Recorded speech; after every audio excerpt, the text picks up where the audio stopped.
Sweet love ang ibig sabihin ng Italian phrase na ito. Uy! Na title naman ng 2016 television drama series ng Liz Ken.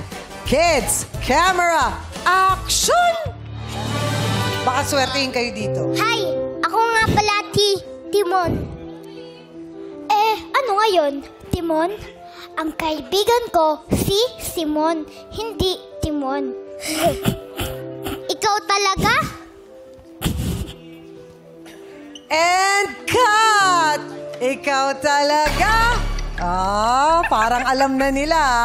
Anong huling bilin mo kay Ryan? Wala na. Sabi ko Alam ko, magkanya-kanya Chang. na Alam kami. ko. Alam nyo Sige, taas kamay. Action! Dolce mi amor. Dolce mi amor? Ano nangyari? Bella! Bella! Bella, ang ganda ng damit mo! Ang hina eh. Nakakalimot. Sabi mo, tulungan mo naman umakyat si Bella. Huwag ka dyan naman! Bella, Ang ganda mo! Dolce mi amor. Okay lang yan. Ang linaw ko, Dolce mi amor. Iba yung sinabi ko sa'yo!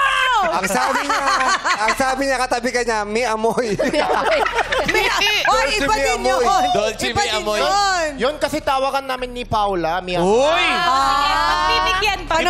Panoorin nila yung vlog mo, di ba? Oh. May bagong Ayaw, vlog. maganda yung bagong Yeah, vlog ni maganda. Ryan. Thank you. Panoorin niya in Nakakakilig. fairness. Tawag sa Yes, ini, Paula, mi amoy. Mi amor. Mi amor! Walang Mi amor!